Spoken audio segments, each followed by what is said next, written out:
दोस्तों नमस्कार। दोस्तों, एजीआर का मुद्दा वो इतना बड़ा मुद्दा बन चुका था इंडस्ट्री के लिए कि वोडाफोन आइडिया का जो सर्वाइवल था वो रिस्क में आ गया।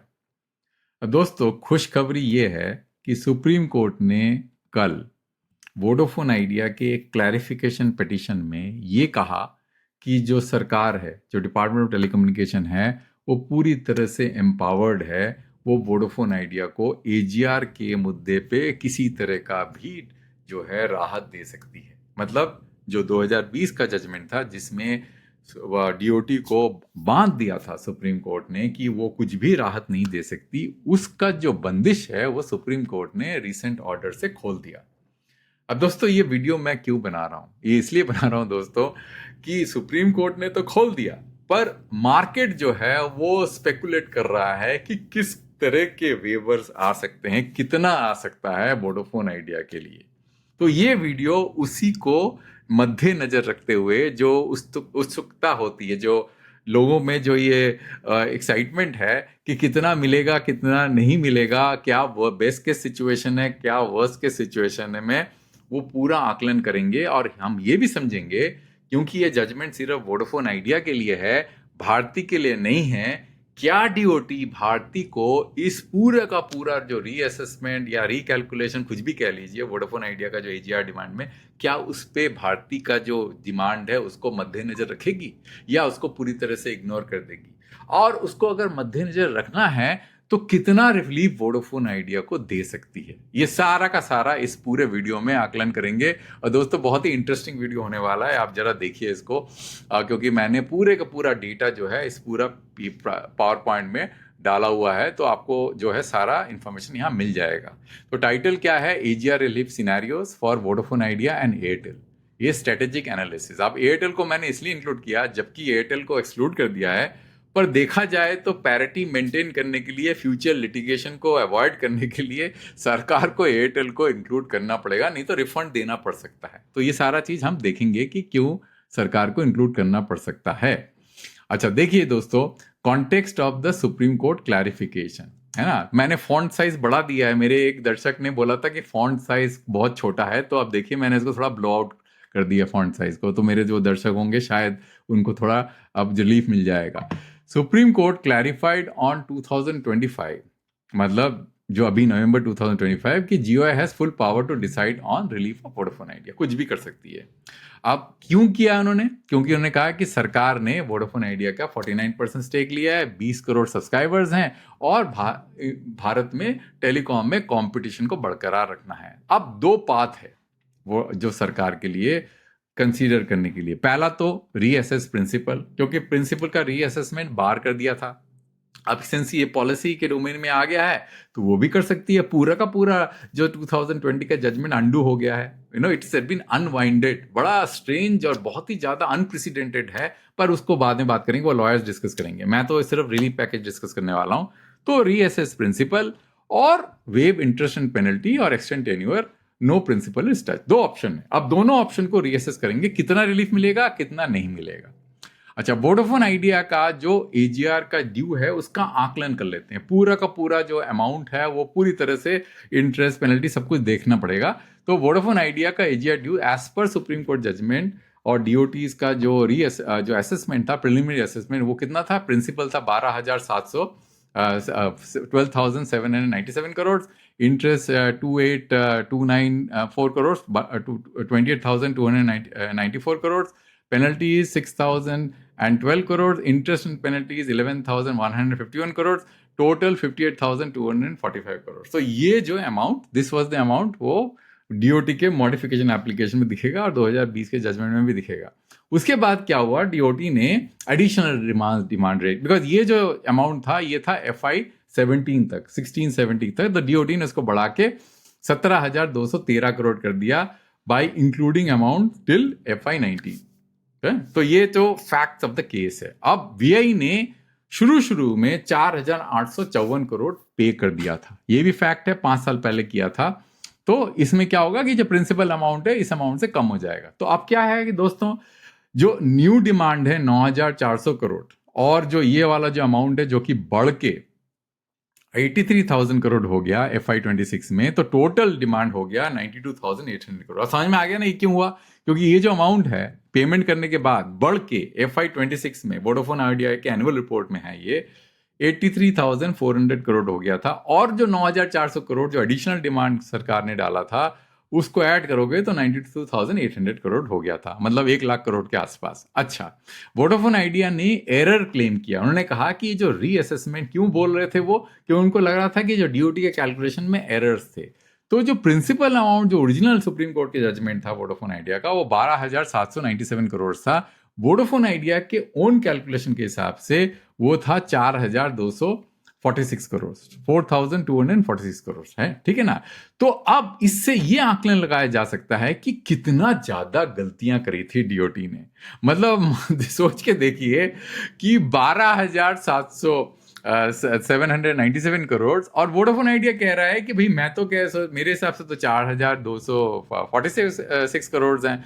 तो 67% ओवरस्टेट किया था प्रिंसिपल। तो जब प्रिंसिपल 67% ओवरस्टेट किया गया था तो इसलिए इंटरेस्ट भी ओवरस्टेट हो गया, पेनल्टी भी ओवरस्टेट हो गया। प्रिंसिपल तो सिर्फ 25% था, बाकी तो सब इंटरेस्ट इंटरेस्ट एंड पेनल्टीज था ना। भाई ये अगर देखें आप, तो इस हिसाब से देखा जाए तो we can very easily state the amount of calculation error. तो कैलकुलेशन कितना था? 67%।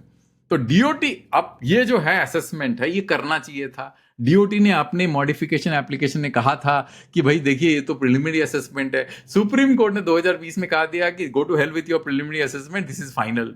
इसलिए तो ये प्रॉब्लम हुआ। अगर उसी टाइम में एक टाइम बाउंड बना देते कि भाई 1 महीने 2 महीने में असेसमेंट करके खत्म करो, तो फिर ये सब झमेला ही नहीं होता ना। तो उनका सुप्रीम कोर्ट का जो है ओवरबोर्ड जाने का मतलब पॉलिसी डोमेन में एक्ट करने से यही तो प्रॉब्लम हुआ, क्योंकि डीओटी ने खुद ही कहा था कि ये प्रिलिमिनरी असेसमेंट है। अब ऑप्शन 1 देख लेते हैं। ऑप्शन 1 क्या है? Reassessment of principal. अब रीअसेसमेंट ऑफ प्रिंसिपल का मतलब ये वोडाफोन आइडिया के जो एग्जैक्ट जो उन्होंने कैलकुलेट किया था उस टाइम में 4,246 करोड़, वो मान सकते हैं, थोड़ा बढ़ा भी सकते हैं, क्योंकि अगर डीओटी कह रही है इतना, वोडाफोन आइडिया कह रहा है इतना, थोड़ा मिडिल ग्राउंड में आ सकता है। तो वोडाफोन आइडिया ने ऑलरेडी 7,854 करोड़ पे कर दिया था, कि उन्होंने कितना ओवर पे किया? 3,608 करोड़ पे किया। अब ये जो रेसिडुअल डिमांड है, आप वोडाफोन आइडिया को रिफंड तो देने वाले नहीं है सरकार, तो सरकार ये बोल सकती है ठीक है भाई, आपका जो 7,854 करोड़ है, जो आपका जो इनिशियल कैलकुलेशन था और जो मैंने एडिशनल डिमांड दिया था 9,400 करोड़ का, उनको एडजस्ट करके किसी तरह से मैं इस फिगर में ले आऊं, और इस फिगर में लाने के बाद में आपका नो प्रिंसिपल इंटरेस्ट देना पड़ेगा ना पेनल्टी देना पड़ेगा, तो कुछ भी नहीं देना पड़ेगा। इसका मतलब ये जो आपको नंबर दिखा रहा था मैं यहाँ पे, ये सब जीरो हो जाएगा। ये तो हो ही गया नेट आउट, ठीक है ना, क्योंकि इसमें आपने रीअसेसमेंट लगा किया तो सारा कुछ जीरो हो जाएगा। Means total obligation of Vodafone idea जो कि 92,800 करोड़ है, वो जीरो हो जाएगा। इसका मतलब वोडाफोन आइडिया का एजीआर का डिमांड पूरी तरह से खत्म हो जाएगा, है कि नहीं? तो ये एक बहुत ही बढ़िया उम्दा ऑप्शन है। इसमें सारा का सारा जो है रेसिडुअल डिमांड का भी netted against the later addition and, but इसके अंदर में एक ही प्रॉब्लम है दोस्तों, आप ये लॉजिक जो है एयरटेल को भी देना पड़ सकता है। अब ये सुप्रीम कोर्ट ने तो कहा है कि भैया सिर्फ वोडाफोन आइडिया के लिए आप जो करना है करिए, एयरटेल के लिए ये अप्लाई नहीं होता है। ऑर्डर देख के तो ऐसा लगता है, बट अगर आप जरा लॉजिक से समझे, वोडाफोन आइडिया के पास में सरकार का स्टेक है, 20 करोड़ का जो है सब्सक्रिप्शन है, वो सब्सक्राइबर्स हैं। भारती के पास भी तो करीब 40 करोड़ सब्सक्राइबर्स हैं। अब एरर्स तो भारती के कैलकुलेशन में भी हुए होंगे ना, तो ये कौन सा लॉजिक हुआ कि वोडाफोन आइडिया के लिए एरर्स रिमूव कर दो और भारती के लिए मत करो? मतलब भारती को बोल रही है सरकार कि भैया आपको तो एरर्स में रहना पड़ेगा, you have to live with the error, गलतियों को मानना पड़ेगा, क्योंकि आपके पास 40 करोड़ सब्सक्राइबर है, हमारे 0 स्टेक्स है। तो ये तो बहुत ही अजीब सी जो आर्गुमेंट हुआ ना, तो इसका मुझे नहीं लगता है कि ये इस तरह से सरकार इसको जो है सपोर्ट कर पाएगी। एयरटेल शायद कोर्ट में भी चले जाए। अब एयरटेल का पैरिटी रिस्क देखिए, नंबर्स एट ग्लांस, जिसका एजीआर का जो प्रिंसिपल था एयरटेल का 2020 के जजमेंट में 11,230 करोड़ था। अब आपको इतना ही पता होना चाहिए, एयरटेल के एनुअल रिपोर्ट में जाएंगे तो देखेंगे उन्होंने प्रोविजन रखा है additional AGR demand, right, of how much? 35,211 crore. इसमें इंटरेस्ट पेनल्टी सब कुछ इंक्लूडेड है। ये तो प्रिंसिपल ही है ना। तो ये इंटरेस्ट एंड पेनल्टीज इंक्लूडेड। तो एज्यूम करते हैं इसके अंदर में 25% प्रिंसिपल है। तो आपने देखा होगा ना, मैं आपको दिखाता हूं, मैंने कैलकुलेशन किया था, कहाँ गया मेरा एक्स्ट्रा शीट, मेरे को अभी ओपन नहीं है, छोड़ दीजिए उसको, पर इतना टाइम वेस्ट करने की जरूरत नहीं है। पर आप मान के चलिए, आप एनुअल रिपोर्ट देख लीजिएगा, एयरटेल का लेटेस्ट एनुअल रिपोर्ट, 35,211 करोड़ का प्रोविजन किया है addition to their existing AGR liability. तो प्रिंसिपल मान लेते हैं 8,802 करोड़, 25% का लॉजिक लगा के, तो टोटल क्या हो जाएगा, 20,033 करोड़ हो जाएगा। अब एयरटेल ने 18,004 करोड़ ऑलरेडी पे किया है। अब इसमें जो है मान लेते हैं कि वही लॉजिक लगा देते हैं जो वोडाफोन आइडिया के लगाया है कि 67% एरर्स हैं। इसका मतलब valid principal is only 6,210 crore. इसका मतलब एयरटेल को अगर रीअसेसमेंट अलाउ करते हैं तो 11,794 करोड़ का रिफंड देना पड़ेगा सरकार को। अब सरकार तो किसी को रिफंड देने से रही, आज तक तो मैंने देखा नहीं सरकार ने किसी को रिफंड दिया है। तो रिस्क असेसमेंट रिफंड लायबिलिटी, तो ये ऑप्शन 1 जो है, जो मैं आपको दिखा रहा था, वो इसलिए लागू नहीं होगा। अब ऑप्शन 2 देखते हैं, no reassessment, waive of interest and penalties and extend duration of time for payment, जो कि 31 मार्च 2031 तक पे करना है। तो वोडाफोन आइडिया का फिर से नंबर्स देख लेते हैं। प्रिंसिपल 17,213 करोड़, क्योंकि उसमें ऐड कर दिया तो नए डिमांड, राइट। अब उन्होंने क्या किया, पे कर दिया 7,854 करोड़। तो बचा कितना पे करने का, 9,363 करोड़। अब इसमें सारा इंटरेस्ट पेनल्टी सब कुछ वेव कर दीजिए आप, ठीक है ना। तो बचा क्या, इतना ही अमाउंट पे करना है। अब 20 ईयर्स पेमेंट का 8% जो है इंटरेस्ट से कितना बना, 1,000 करोड़ पर ईयर। अब ये 1,000 करोड़ पर ईयर तो जो है बहुत कम है कंपेयर टू 18,000 करोड़ जो कि उनको पे करना था, राइट। अभी जो एंड ऑफ 31 मार्च 2026, तो एंड ऑफ FY26, राइट। तो ये अमाउंट जो है मतलब 1/18 है जो कि उनका अमाउंट था। तो इससे तो उनको काफी राहत मिल जाएगी।